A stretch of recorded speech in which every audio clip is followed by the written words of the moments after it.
Olá pessoal, tudo bem com vocês? Hoje o Descondenado Corrupto participou do podcast do Mano Brown e o que se viu foi um verdadeiro show de horrores. Como sei que ninguém aguenta assistir por muito tempo as bobagens que ele fala, separei apenas um trechinho para vocês terem o contexto da paulada que ele vai levar do jornalista convidado da Globo News, Daniel Souza. Lula é um mentiroso compulsivo. Ele diz que aumentar o IOF não tem nada demais e que só afetaria os ricos, quando na verdade afeta também a classe mais baixa, pois incide sobre compras parceladas no cartão de crédito. Falou em taxar as bets e, pelo jeito, confundiu fintechs com fatecs, que são faculdades de tecnologia aqui de São Paulo. Peço que vocês assistam comigo e me digam se escutei isso mesmo ou se estou ficando surda. O IOF do Haddad não tem nada demais. O Haddad faz com que o Haddad quer que as bets paguem imposto de renda, que as fatecs paguem imposto de renda, que os bancos paguem imposto, tá? Não é imposto de renda, é pagar um pouquinho só, para a gente poder fazer a compensação. Porque toda vez que a gente vai ultrapassar, sabe, o arcabouço fiscal, a gente tem que cortar do orçamento.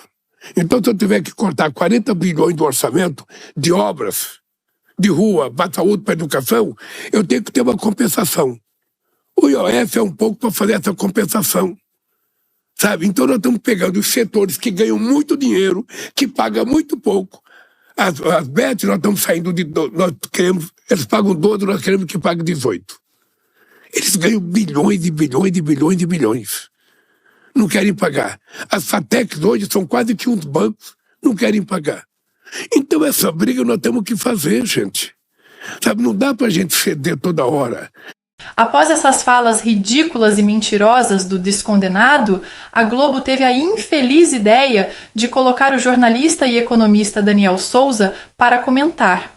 Ele não poupou críticas ao afirmar que todo esse aumento de tributos criado por Haddad não está servindo para aliviar a carga tributária sobre os mais pobres, pelo contrário, só está gerando mais aumento de impostos. Além disso, nesta semana, o Banco Central aumentou mais uma vez a taxa de juros, chegando a assustadores 15%, o que fez com que a Gleisi Hoffmann atacasse a decisão do Banco Central com comentários em suas redes sociais. Mais uma vez, Daniel não deixou barato e também sobrou para amante dos esquemas de corrupção. Verdade, Sadia, ele está ali corroborando a agenda do ministro Haddad.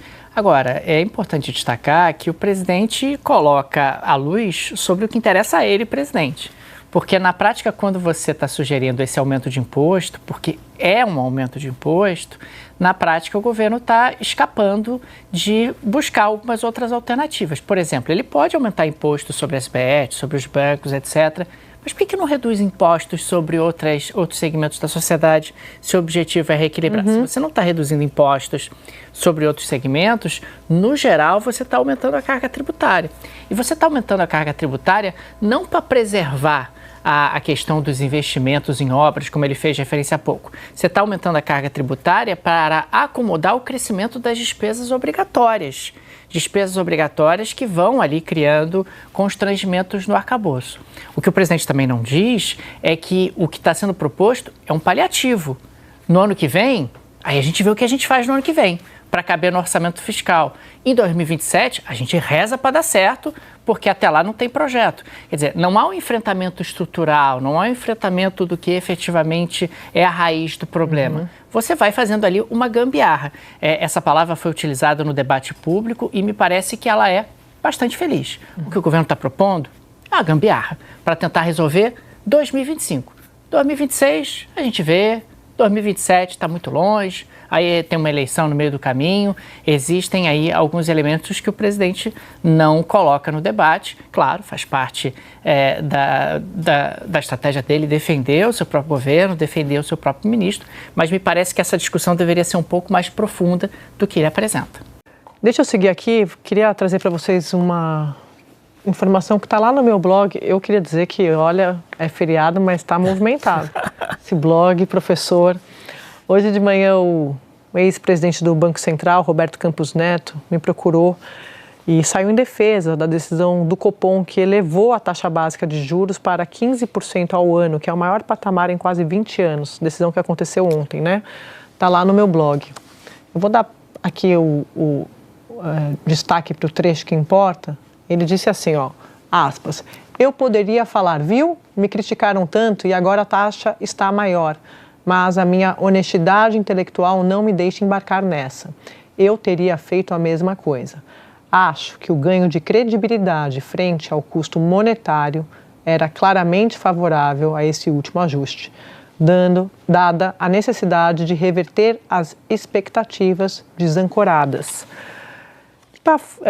Deixa eu trazer o que disse a Gleisi Hoffmann. Está aqui também, né? Então, peraí, gente. Ainda bem que o assinante ele faz comigo junto aqui, ó. Então, isso aqui é Campos Neto, tá? Ex-presidente do Banco Central, como vocês se lembram bem, foi muito atacado, muito criticado pelo presidente Lula e pelo PT por conta das altas ali, quando ele estava presidindo o Banco Central, alta de juros. Aí a ministra da Articulação Política, a Gleisi Hoffmann, ela fez um post nas redes sociais hoje, criticando o aumento, dizendo o seguinte, que no momento em que o país combina a desaceleração da inflação e o déficit primário zero, crescimento da economia e investimentos internacionais que refletem confiança, é incompreensível que o Copom aumente ainda mais a taxa básica de juros. O Brasil espera que esse seja de fato o fim do ciclo dos juros estratosféricos. Uma pessoa desavisada vai achar que ela não faz parte do governo, né? Esse tweet é de alguém de fora, assim, quase um comentarista. Nossa, que absurdo esse aumento de juros que esse Banco Central fez.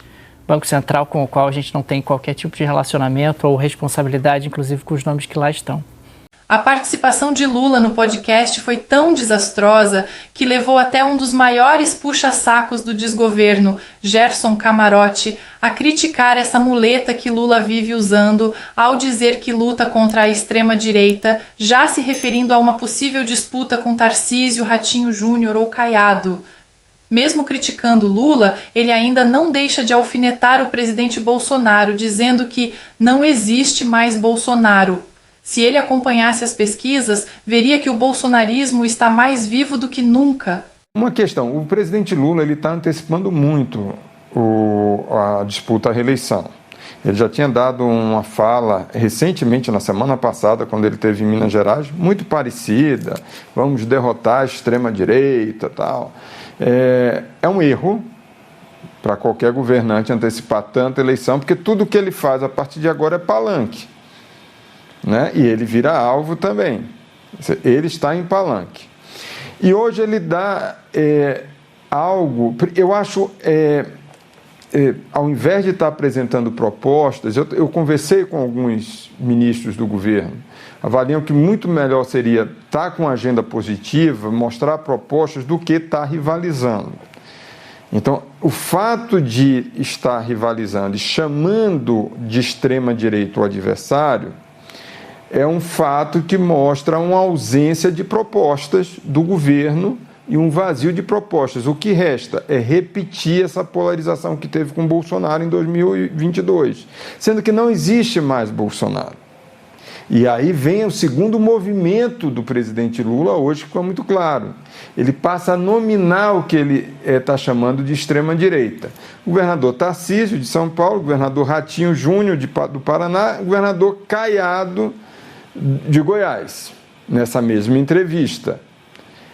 E aí ele vai para um caminho que é um caminho que ele está tentando carimbar, mas chamar esses três governadores que estiveram com ele, andando na Praça dos Três Poderes, inclusive o Tarcísio, que sai de São Paulo, no dia seguinte ao 8 de janeiro, em defesa da democracia, chamar o Caiado, que botou as tropas da Polícia Militar de Goiás. Você pode chamar Caiado de direita conservadora, ele é da direita conservadora brasileira, mas são nomes que estão ali pontuando do ponto de vista no campo democrático. Então, o presidente Lula, ele tenta fazer esse carimbo nesses personagens. Ratinho é visto como centro-direita, mas ele tem PSD, mas ele tenta fazer esse carimbo justamente porque ele não tem mais o Bolsonaro. Então, ele está forçando uma estratégia na ausência do que tem para apresentar. O presidente Lula, eu não sei qual é a tua visão disso, mas ele vai, a tudo que ele fizer agora, ele vai para o palanque. E todas as ações dele, a partir de agora, vão ser eleitoreiras. É um erro crucial quem está no cargo mandatário. Isso a gente não aprende hoje, quando começou a reeleição. Quem está no mandato, não terminar antes o seu período de governo. Porque tudo que tem que fazer é ação, Júlia. E mostrar ação, coisas boas. E ele não está conseguindo fazer isso. A todos que chegaram até aqui, muito obrigada pela confiança. Eu queria começar falando sobre a taxação das bets. O descondenado afirma que elas faturam bilhões, sem o menor remorso ao saber que todo esse dinheiro vem da desgraça do povo. Jamais vou aceitar fazer propaganda desse lixo e peço a vocês que não confiem em ninguém que divulga apostas e cassinos. São youtubers que claramente colocam seu lucro acima de tudo, mesmo que venha de um dinheiro que destrói famílias todos os dias.